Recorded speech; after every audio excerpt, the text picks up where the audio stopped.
Sadashivasamarambham Shankaracharya Madhyamam Asmadacharya Paryantam Vande Guru Paramparam.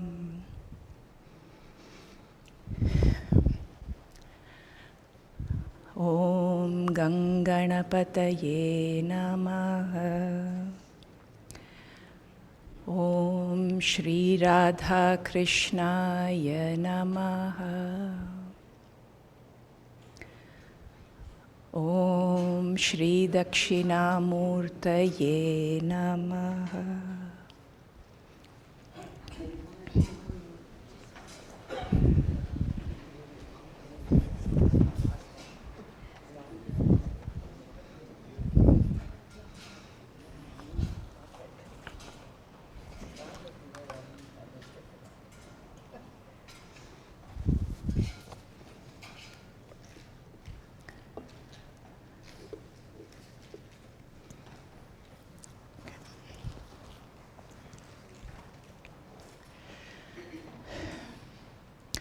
Om Sahana Vavatu Sahanau Bhunaktu Sahaviryam Karavavahai Tejasvinavaditamastu Mavid Vishavahai. Om Shanti Shanti Shanti. So welcome back everyone, and welcome also to those watching the class later on. We are studying this text. We just began our text, a short text, Sadhana Pancakam. Pancakam, a set of 5 verses, and sadhana means discipline. Sadhana literally means a means, but in this context it's a set of disciplines, a set of practices that will help us on our path of spiritual growth. It's a short text, but it's packed with a punch. That's why Pancakam. That's my own thing. Okay. Listen and repeat. Vedo nityam adhiyatam. Vedo nityam adhiyatam. Taduditam karma svanushthiyatam. Taduditam karma svanushthiyatam. Tene shasya vidhiyatam. Tene shasya vidhiyatam. Apachitif kamye matistyajyatam. Apachitif kamye matistyajyatam. Papaughah paridhuyatam. Papaughah paridhuyatam. Bhavasukhe dosho nusandhiyatam. Bhavasukhe dosho nusandhiyatam. Atmecha vyavasiyatam. Atmecha vyavasiyatam. Nijagruhat turnam vinirgamyatam. Nijagruhat turnam vinirgamyatam. So we just began the class. We'd had a little bit of intro last class, and we saw the first quarter, which is the first 2 lines of the verse. And remember, sadhana, as I had mentioned, the sadhana Pancakam is also known as Sopana Pancakam. Sopana means a flight of stairs or a ladder. So each practice is like a rung of that ladder. So we saw the first 2 rungs. Vedaha nityam adhiyatam. Study the Vedas every day, daily. And in our case, since most of us don't know Sanskrit and the Vedas are in Sanskrit, we took it as do some form of scriptural reading, study every day. Tad uditam karma svanushthiyatam. Tad uditam, whatever is said in the scriptures, whatever karmas, and remember karmas in ancient times mainly meant rituals, but we saw that most of us don't do rituals anymore. The more, and we took karma loosely to be defined as whatever our duties are, whatever our actions are, su anushtiyatam, do them well. Then the next line, tene shasya vidhiyatam.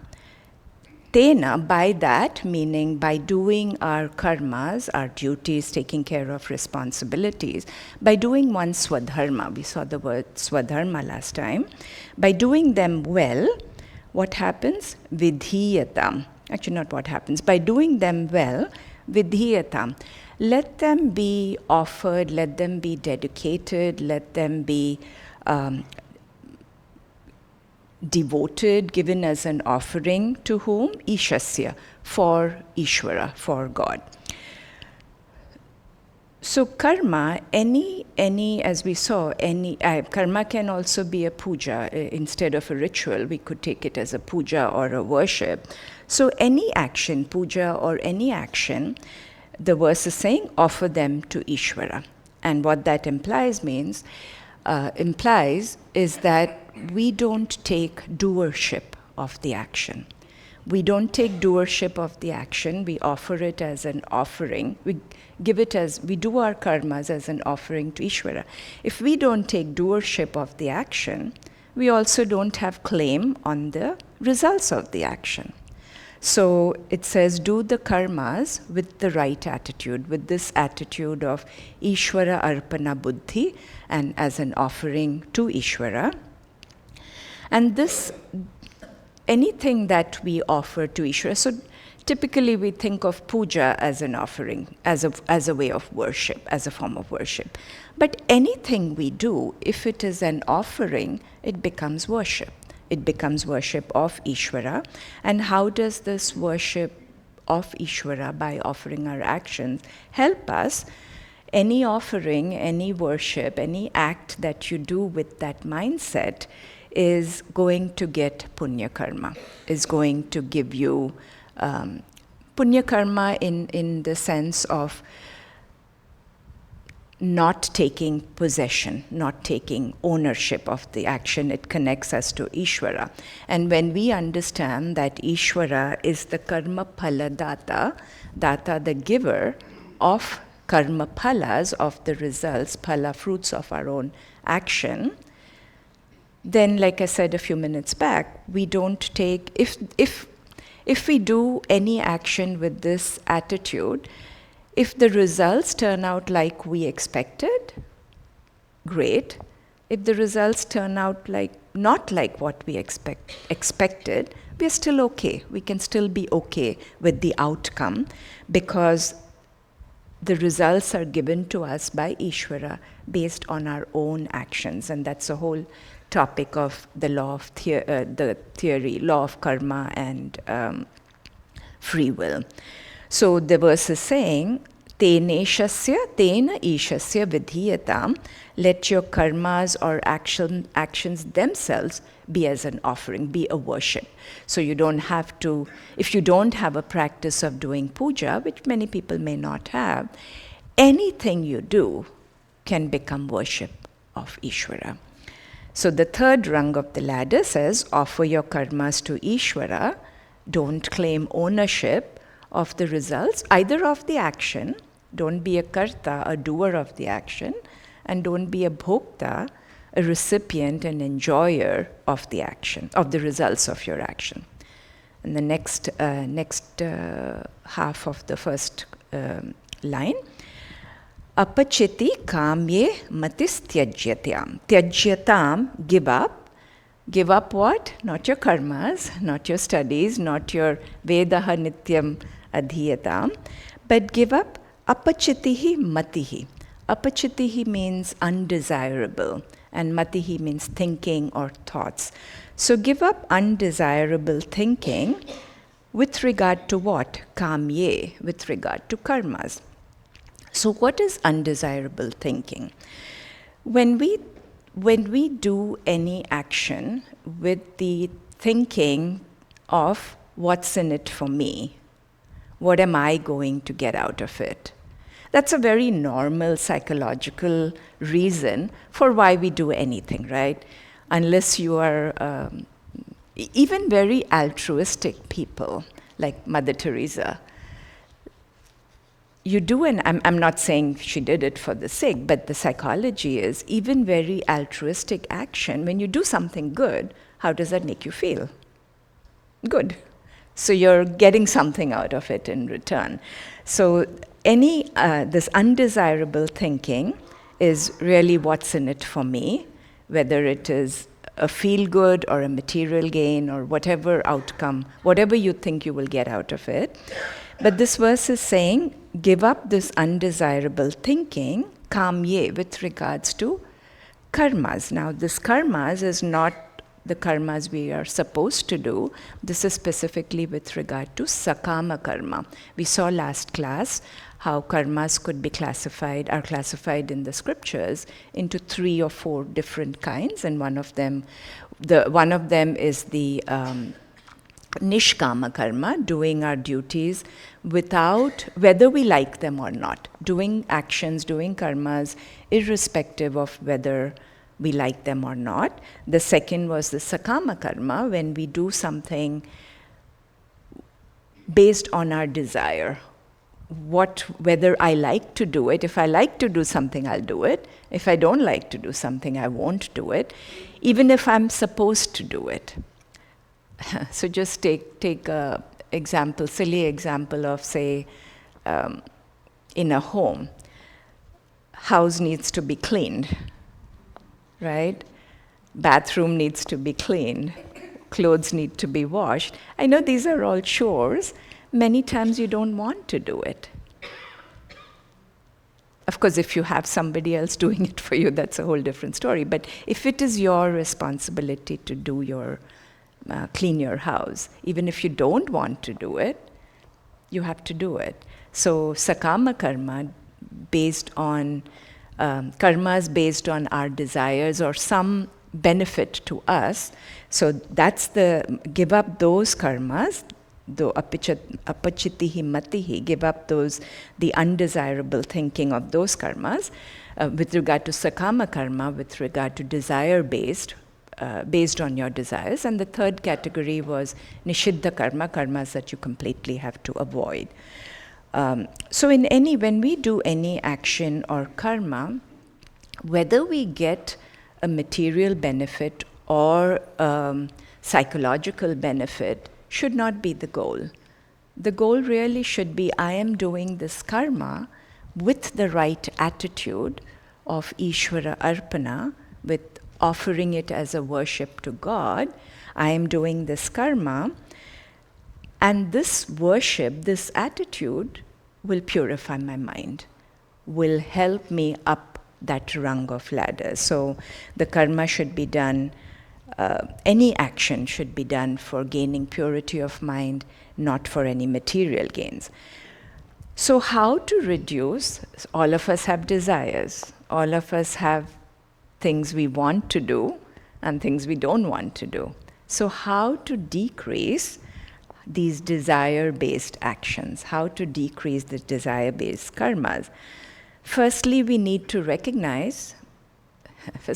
pause and recognize why these karmas are, why do we even want to do them? Why does an action? Many times we don't even take a minute to think about why we are doing something. If we want to do it, if we like it, we do it. If we don't want to do it, we avoid doing it, make hundreds of excuses. So firstly, we need to recognize that these desire-based karmas come because of our raga and dvesha, our likes and dislikes. And then the next step would be how to decrease our raga dveshas, how to decrease our likes and dislikes. And that's given in the first part of the verse. Tadutitam karma swanushthiyatam and teneshasya vidhiyatam. Do your karmas well. By doing your karmas well and doing them as worship of Ishvara with the right attitude, it will lead to purity of mind. Purity of mind means what? it decreases our personal likes and dislikes. It can lead to decreasing of these raga dveshas. Another way to how we can decrease our desires is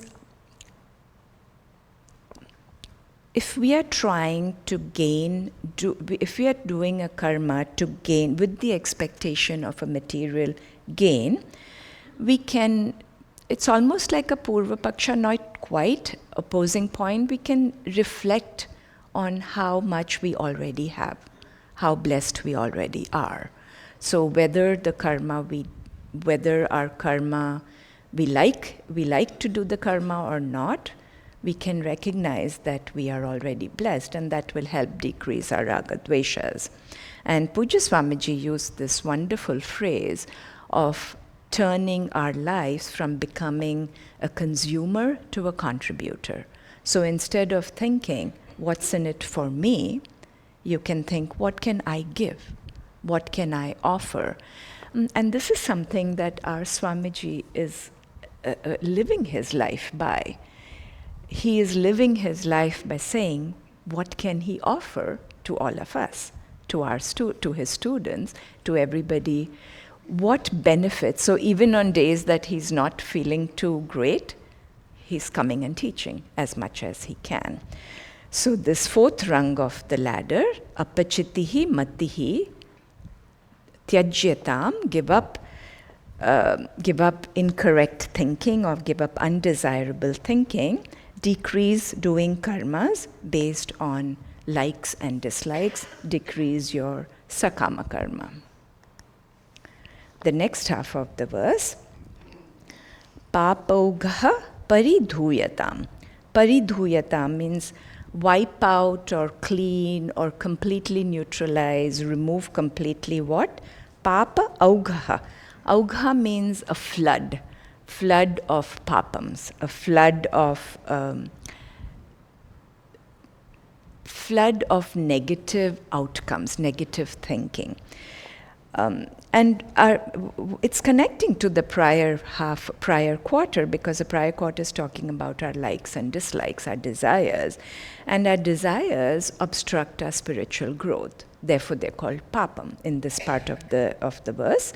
So when we decrease karmas based on our desires for the sake of material gain, this flood of papams or pollution, papams can also be looked as the pollution, the thoughts that come into our mind which are not helpful for our growth, the negative tendencies. So when you decrease the karmas based on desires, the papams or the flood of the papa augha, this flood of papams are kind of wiped out, paridhuyatam, and you're kind of quote unquote cleansed or purified. And why? How does that work? Because you're doing your swadharma. You're doing your duties, you're doing your karmas as you're supposed to do. And all part of the first line of the verse, you are offering them as, you're doing them well, you're offering them as worship, and you're not doing them for material gain. So this fifth rung, remember each quarter of the verse, actually within a quarter, each part of each line is like one practice in the entire text. So in this rung of the ladder, avoid desire-based karmas, avoid doing karmas because you like them, or don't avoid karmas because you don't like them. And that is because when you do what karmas are required to be done, you can cleanse your mind of the impurities. And then what next? Bhava sukhe dosho anusandhiyatam. Anusandhiyatam means understand, know, or reflect repeatedly. Repeatedly on what? Doshaha. Dosha means the defects. Defects of what? Bhava sukham. Bhava sukhe, with regard to worldly or material happiness, with regard to momentary pleasures. thrills that come out of a desire being fulfilled. So what is the defect in bhavasukham? Worldly happiness. You could translate bhavasukham as worldly happiness. If you eat your favorite dish and you feel happy about it, what's the problem? Most of us don't think it's in fact, most of us go after eating what we really like. Or when you see your newborn child or grandchild and you're ecstatic about it, you get happiness. What's the problem? No problem, right? We are blessed with these emotions, range of emotions. What's the problem when we experience those emotions? Absolutely no problem. But what happens, how long does that happiness you get from eating your favorite dish last? You might go back for seconds and thirds and fourths and fifths. You might eat your favorite dish a whole day for every meal of the day, breakfast, lunch, and dinner. You might do the same thing for a week, for a month. At the end of the month, very likely you probably don't even want to hear the mention of that name of that dish. And what about with your child or grandchild that you were so happy, overjoyed when you saw? What happens when they turn to terrible twos, or when they become teenagers and they're asserting themselves? They're not listening to anything you have to say. They were such cute, lovely babies when they were born. Excuse me.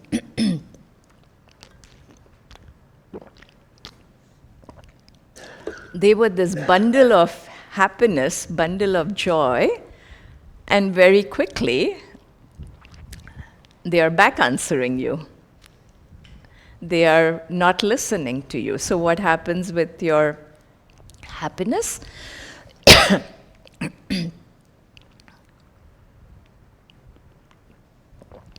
So we all get happiness from a desire being fulfilled.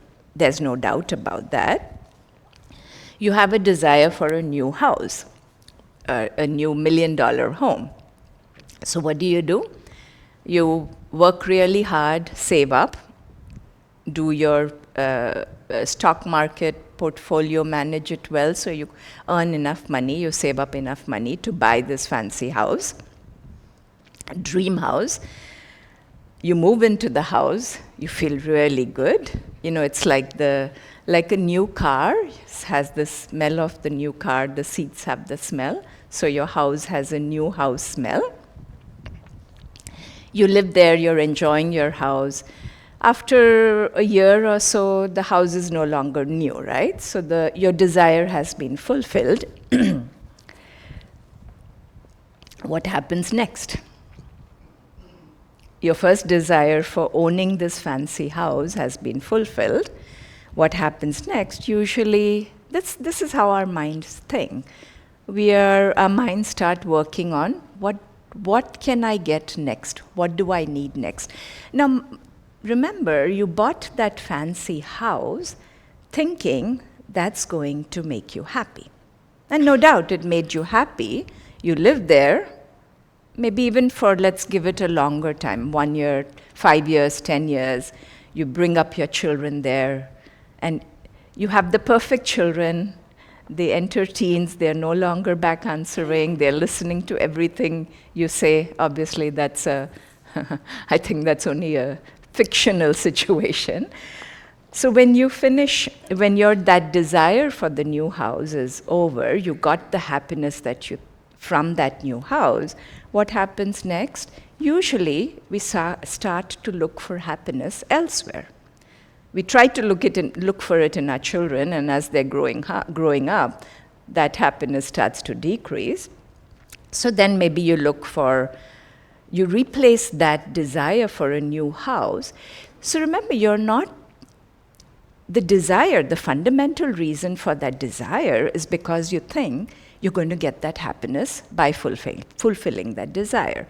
So that desire for the new house gets replaced by a desire for a fancy car, a new car, whatever, or a better job. Unfortunately, sometimes that desire gets, for some people, a new spouse. Hopefully, most of you are not in that category. But what this is telling us, that fulfilling one worldly desire leads us to want to fulfill the next desire, because our focus, our thinking is that the happiness, we'll get happy when that desire is fulfilled. We all want happiness. That's a fundamental given. We all want to be happy. We get momentary happiness from fulfilling these worldly desires, and when that desire is fulfilled and the happiness, you've got that momentary happiness, you're back to square one. You're back to not feeling happy internally. It's like that snakes and ladders game. You climb all the way to that 99 on the board, and then if you throw 98, if you throw a dice of 1, the next is a snake and you come all the way down to 0. So we are back to square one. So the universal commonality is that we all want to be happy. But we all want to be happy all the time. We want happiness, that fundamental happiness, fundamentally saying, I feel okay. I am okay. And our efforts are misdirected because we are seeking this fundamental, permanent happiness by fulfilling desires which give us happiness but very short-lived. Even the whole lifetime is short-lived. It doesn't give us lasting happiness. So this line says, dosh anusandhiyatam, reflect on what? The doshaha of worldly sukham, bhava sukham. And there are, Swami Paramarthananda-ji speaks about 3 kinds of doshas, 3 kinds of defects in this worldly in bhava sukham, in this worldly happiness.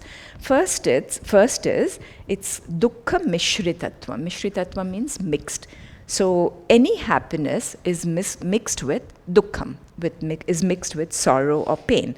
And we just saw in the example of wanting to buy this fancy house, to acquire this $1 million home, there's a lot of pain involved. Pain involved meaning you have to work hard, you have to save, you have to take care of your financial needs.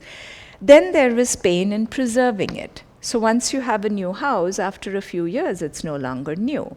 So you have to take care, maintain the house, repair the house, and repairs don't come cheap. And then, when it is time, when, God forbid, you reach your wise age, old age, and you can no longer, children are all out of the house, you can no longer maintain the house, and you need to downsize, or you need to move into an assisted living.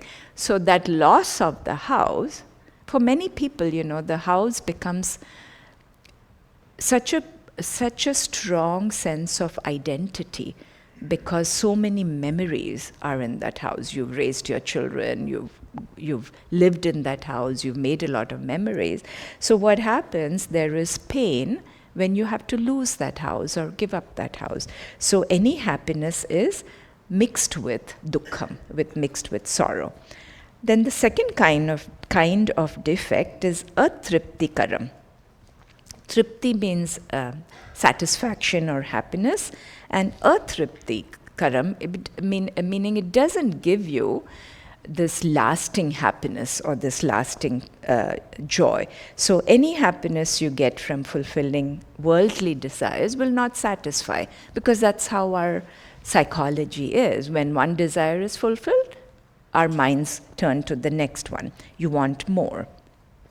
There is a shloka that says our desires are like fire. When you start a fire, it's a small little flame. How do you make it big? You add some fuel, you add some wood. The more wood you add, the bigger the fire gets. So our desires are compared to that fire. The more to the wood that you add to that fire. The more desires you add, the flame gets bigger and bigger. It flares up. And the third defect is bandhakam. Bandhakam means binding, something that binds. So fulfilling worldly desires bind us. We kind of get addicted because we are seeking that instant or short-term happiness to feel good inside. It enslaves us by giving us that temporary happiness, and it kind of, we trap ourselves into this endless chasing life of constant seeking outward, fulfilling our desires outward, looking outward to fulfill desires, to make us happy permanently, and that's not going to happen. So the verse this line is saying, doshaha bhavasukha dosha anusandhiyatam. Next rung of the ladder, reflect on the defects of pursuing this worldly goals for the sake of permanent happiness. Note, nowhere in the scriptures does it say do not pursue worldly goals. We have the opportunities, we have the skill, we pursue worldly goals. Nothing wrong in that, but the problem is if we think fulfilling that worldly desire will make me permanently happy, that's where the defect is. So when you recognize this, when the mind is purified sufficiently, when you recognize these defects, you start to think worldly dukkham is sorrow, is painful. Worldly sukham, worldly happiness, is also dukkham, is also sorrow. And only when your mind is refined, you can even detect this, reflect on this. And then you may ask, if there is no happiness to be found by pursuing worldly desires in the world, are we doomed to a life of suffering? If all material pleasures are defective, is there anything that is defect-free that can give us that lasting happiness that we are looking for? And the scriptures say yes. That is Atma Sukham, Atma Ananda, the Sukham or the happiness that is within. And the scriptures show us that this Ananda is defect-free. It is permanent and it is none other than you. And that is a gradual culmination of the teaching. So what do you do next? A small spark is kindled when you've seen worldly defects and you say, okay, I know pursuing worldly goals is not going to make me permanently happy. I have to turn inward to find that which will make me permanently happy. So a small spark is kindled and you want to know, what is this Atma Ananda? What is this Sukham? And the next half of the verse says, Atmecha vyavasiyatam. Vyavasiyatam means to decide or undertake or determine to do what? Atma Ichha. Ichha means to pursue. Pursue what? Ichha. Pursue a desire for Atma, for the self, for knowing the self. So you want to know what is beyond worldly happiness, and you have this desire for discovering the self. And you turn from seeking happiness out there towards in here, towards seeking it within. Vyavasiyata meaning resolve or decide upon pursuing that desire, pursuing the one desire that will make all other desires go away. So you intensify the desire, the ichcha, for knowledge of the Atma, the only source of Ananda. And that's the next rung of the ladder, which says, decide, Atma Ichha Vyavasiyatam, decide to pursue the desire to know yourself. What should you do when this desire becomes very strong? So stepwise, it's so the verses go so methodically as you climb up that ladder. You see the defects in worldly pleasures. You see the defects that it's not going to give you permanent happiness. You turn towards the next step. You turn towards wanting to know what this permanent happiness is. You have that desire. And then what do you do when that desire becomes very strong? Nija gruha turnam vinirgamyatam. Gamyatam. Go away. Go away where? Not to another room of your house, but nirgamyatam. So Sanskrit has these prefixes. Vi, ni, upa, apa, a. So these prefixes sometimes intensify the meaning of the verb. Sometimes they don't do anything. Sometimes they make the meaning opposite or change the meaning completely. So here it is nirgamyatam, go out. Not only go out, but vinirgamyatam, go out not to come back, never to return. Go out from where? Nija gruhat, from your home. And whose home? Not your neighbor's home. Nija, your own home. So, and go out when? Turnam, immediately. So once this desire to know the Atma has been kindled, has become very strong, the line is saying, get out of the house right away. So if you thought the first line of the shloka, Vedaha Nityam Adhiyatam, study the scriptures daily, was a daunting task, get out of your house immediately is even more scary. Obviously, we have to interpret it, to take a different interpretation. Important to remember, this line is not giving permission or license to run away from the house, to run away from the problems in your home, to run away from taking care of your responsibilities, of doing your swadharma. And it's saying, the line literally says, get out of your home right away. There is a joke I remembered from that Puja Swami-ji has said in his classes, in some class. When people retire, they would go to him and say, Swamiji, I'm done with all my duties and responsibilities. My children are well settled. This is an Indian term. Well settled meaning they're married, they have their good job, they have grandchildren, everything is well taken care of. I'm retired.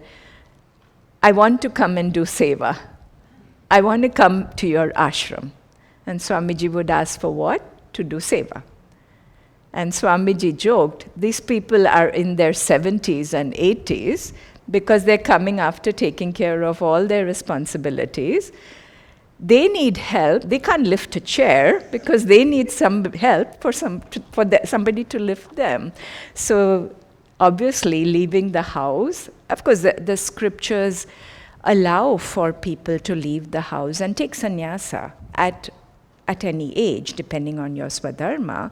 But in this line, how do we interpret?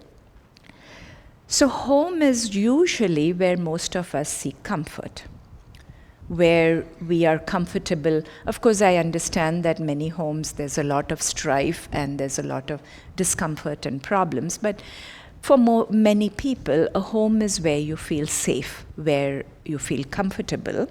So when you are comfortable, when we are comfortable, we can become a little bit complacent and start to think, hey, I'm feeling comfortable, I'm happy in my home, why do I need to get out of the house for pursuing this Atma Ananda, for pursuing this lasting happiness, especially when the scriptures are saying that happiness is within. Why should I get out of the house for that happiness?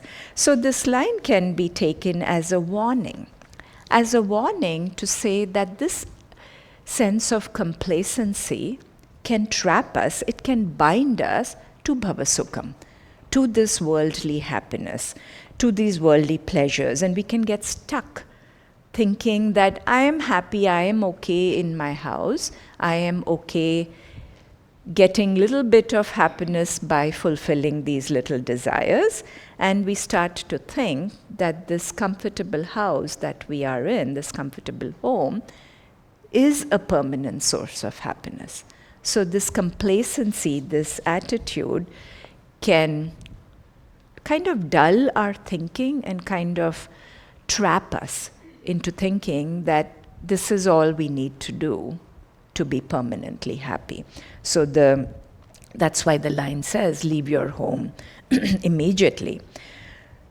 And the next obvious question that people will ask is it not possible to get this Atma Ananda, to get this Atma Sukham while living in my comfortable home?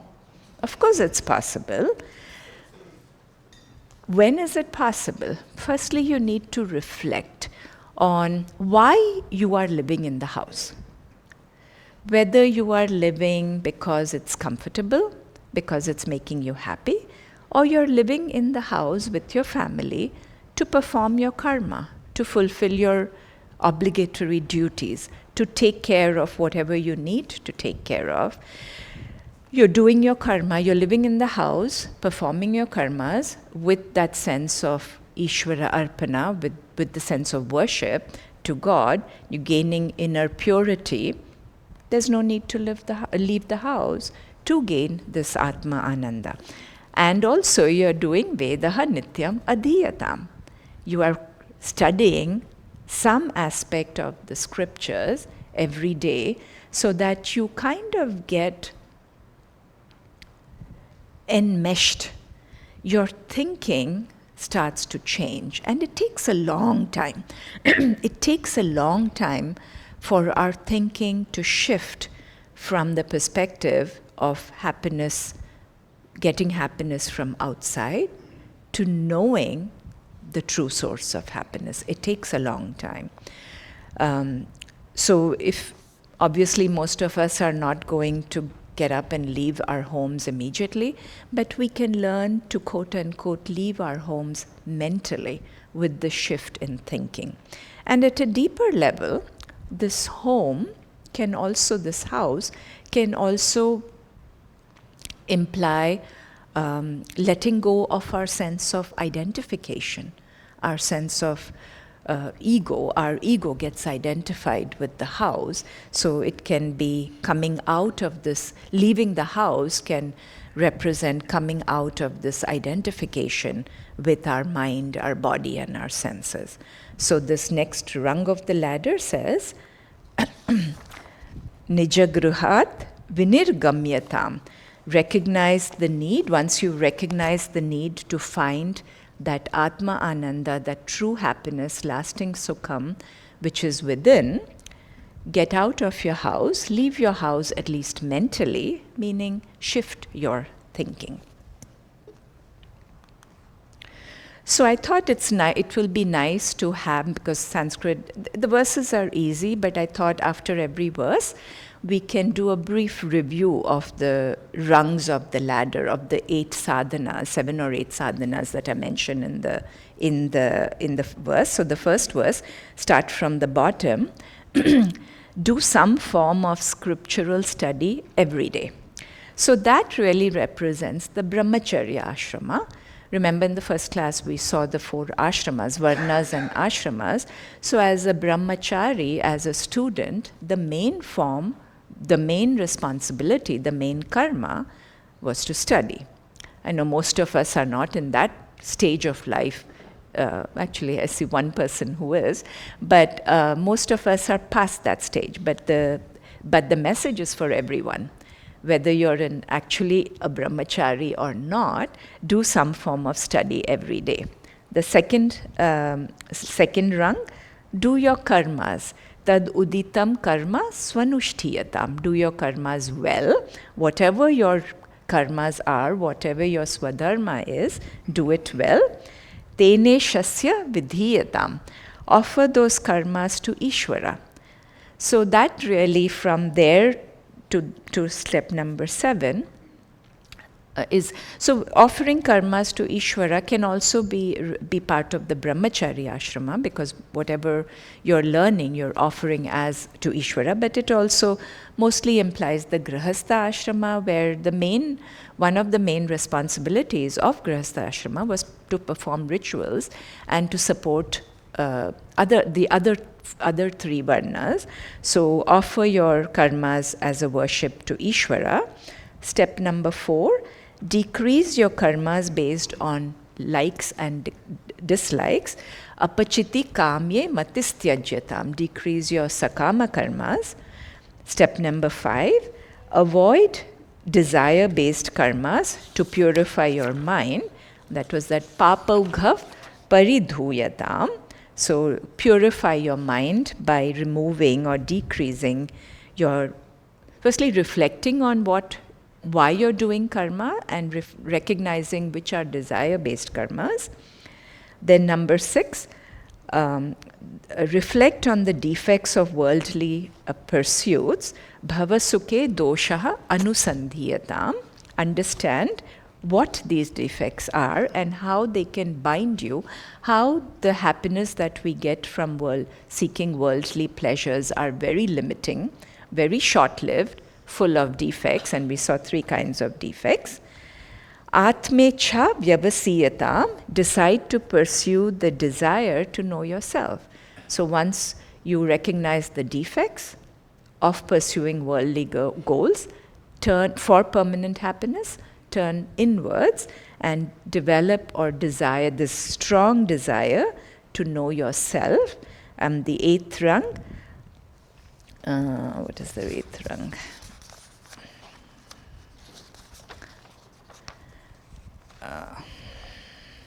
Recognize the need to find true happiness. Nijagrihat vinirgamyatam. Get out of your house immediately. Leave your home, at least mentally. So have a shift in attitude. And that, the last step, really represents the Vanaprastha ashrama in the ashrama system, because Vanaprastha ashrama is when the couple, the family, both the husband and the wife would leave their home, either physically or at least mentally, to devote their time, to spend their time in contemplation and meditation. So that's the first verse. We have a few more minutes. We can see the next verse. Repeat after me. Sangas satsu vidhiyatam. Sangas satsu vidhiyatam. Bhagavato bhaktiridridhadhiyatam. Bhagavato bhaktiridridhadhiyatam. Shantyadif parichiyatam. Shantyadif parichiyatam. Dridhataram karmashu santyajyatam. Dridhataram karmashu santyajyatam. Sadvidvanupasripyatam. Sadvidvanupasripyatam. Pratidinam tatpaduka sevyatam. Pratidinam tatpaduka sevyatam. Brahmaikaksaramarthyatam. Brahmaikaksaramarthyatam. Shruti shiro vakyam samakarnyatam. Shruti shiro vakyam samakarnyatam. So what do you do after leaving the house, or at least having this shift in your attitude, a mental shift from taking away from focusing on outside worldly goals for happiness to focusing to seek Atma Sukham? Sangaha satsu vidhiyatam. Vidhiyatam means seek. Seek what? Sangaha, company. Of who? Satsu, of good people. Sangha literally means, dictionary meaning I checked out, contact with, sticking to, or clinging to. Clinging to what? Sat. Sat has many meanings. It can mean truth, but here it means a wise person, a good person, a right, proper teaching. So satsanga means association with good people. And you might know there are many forms of satsanga. Satsanga has a flavor of varieties. The satsanga that we have here, Swamiji offers a Q&A satsanga on Sunday mornings, where students ask questions, and it's a question answer session. There are other forms of satsanga. Basically, satsanga is a collection of like-minded good people. There are satsangas where bhajans or kirtans are sung. There is katha or storytelling. There is chanting, reading of some scriptural material. So literally, what the purpose of satsanga, once you get out of the house or once you have that desire for Atma Ananda, is you spend time with spiritual like-minded people. And why is it important? Because people who we associate with affects us. If you have this deep Atma, deep ichha, deep desire for Atma Ananda, and you go to a bar, how likely are you going to find somebody who has that same inclination that you have in a bar? You might find it in a temple. Even that, depending on what the reason for going to the temple is. We saw that in the last class. So a very practical reason of what is why satsanga, because we associate with people, like-minded people, and that association affects us. So it helps us remain focused, motivated, engaged in this spiritual teaching, along with others on the same path. And then what? Bhagavata bhaktihi dridha adhiyata. Actually, we'll stop here because that connects to the rest of the verse. So the message for today, you know what I'm going to say, right? Leave your home immediately, at least mentally. Okay.